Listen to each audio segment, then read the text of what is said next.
At the outset, I welcome the opportunity to speak on this particular bill, and just the fact that it's on the floor of the Dáil gives us an opportunity to talk about the co-op movement, the impact that it's had on the country over many, many years, primarily in the area of agriculture, creameries, co-ops and credit unions, for example, would be two obvious areas where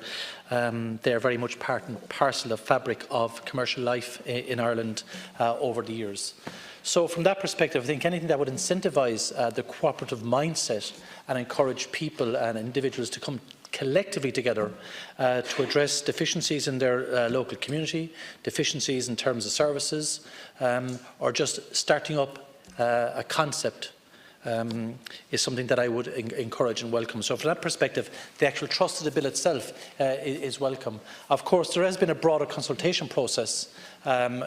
taking place in terms of the co-ops, the legislative support around the co-ops and how they actually function. And I know that that is an ongoing consultation process, and I think that this particular bill could feed into that in terms of a robust pre-legislative scrutiny process where the bill itself, along with all the other, as I said, consultation and stakeholders that are involved intimately in the cooperative movements in the country could take place. When you actually analyse co-ops and the concept behind them, I mean, they are for the benefit of members,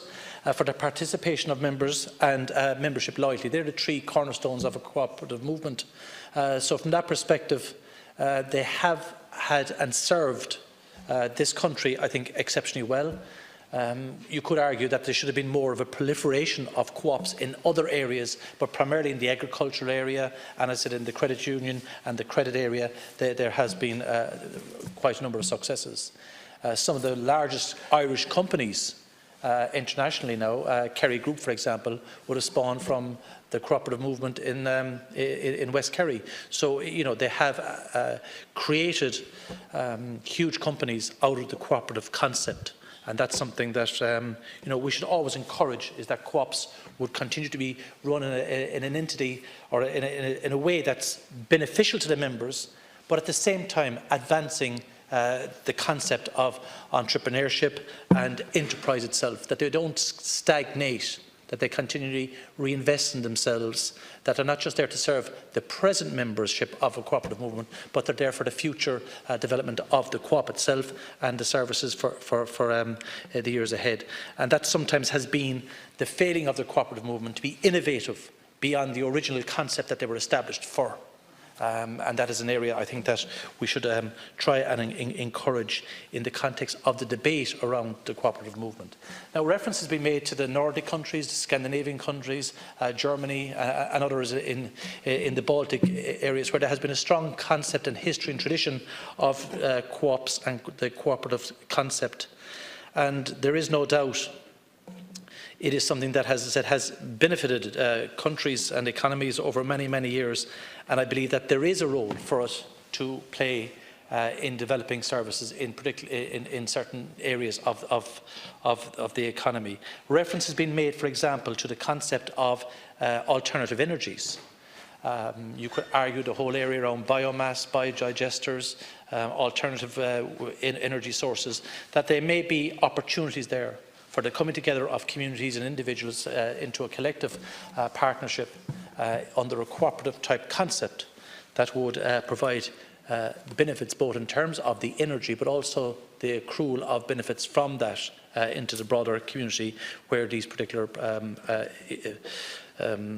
infrastructure is located. So be it biodigesters, biomass or wind farms themselves, if it is a cooperative concept, well then, and you have buy-in from a community, well then that is something that you could argue would be welcome. Of course,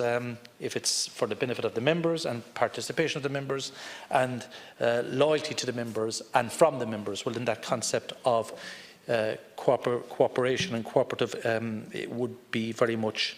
part and parcel of the ethos of co-ops themselves. In trying to encourage the cooperative movement, of course, you have to also accept that you can't, you know, give unfair advantage to one grouping over another grouping in society, and particularly in the area of commerce and business itself. So if there is liabilities, for example, or limited liabilities for members of co-ops versus individuals who are also involved in the same type of industry or business or enterprise, well, then we have to try and ensure that we have a fair and balanced and impartial concept in legislation to ensure that there is no one has a huge advantage over another. So in terms of tax liabilities, for example, or in terms of a limited liability, that there wouldn't be a displacement of individuals who have established their own companies by co-op as well, that there would be at least an element of balance there. So from that perspective, I know ICOS have made observations on this particular bill, and overall, you know, they're broadly supportive of it. You could argue that some of the issues around the membership, the make-up from 7 to 3, issues around taxation and auditing, audit exemption, are areas that people would have concerns about. But I think overall, if we accept that we should encourage and foster and incubate the concepts of cooperatives, and that they would become innovative in themselves, and that they would see just beyond their immediate remit to continually evolve and innovate themselves. As I said, I think the issue around co-ops over many, many years has been stagnation. Once the initial members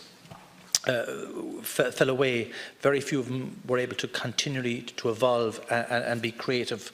So from that perspective, I think something that could stimulate that need and yearning to continually evolve because of advances in technology, changes in the economy, changes in society, and just changes in general outlook and changes in legislative supports and statute as well, and taxation, that they would respond to all these continuing changes. So from that point of view, in consultation and bringing this bill into the pre-leg scrutiny process, along with the fact that you've had a stakeholders consultation process, I think would be a good concept that we could ensure that at the end of the day, whatever bill is brought back to the floor of the Dáil is one that has broad support and takes into account not an ideological view of what a co-op is about, but the practicalities of what a co-op should be about, and that it is, as I said, for members, for participation and loyalty from and loyalty to membership as well. But at the same time, being creative and consistently innovative. And as I said, if you look at the co-ops that have been successful in this country, you know, have been very dynamic, but then you have a lot of co-ops that have been very lethargic. As I said, and once the initial fervour of the establishment of the co-op by the initial members fades away, well, then there's very little left and they're hollowed out and literally don't make huge contributions. So I would really like to see around that concept how we create a framework for them to consistently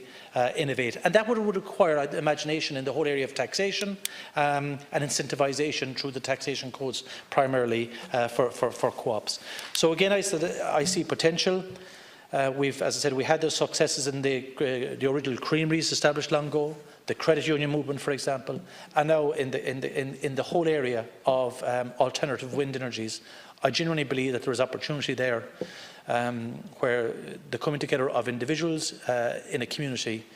where they could establish these type of infrastructural developments, both for the benefit and the participation of members and the community, and the dividend sharing within that community and the broader community is something that I think is a good concept and should be encouraged. So again, in supporting the concept of the bill, I believe it does need to go to some form of scrutiny to be seen as embracing of the concept, based on the pragmatics of what a cooperative should be, rather than just on an ideological view of it.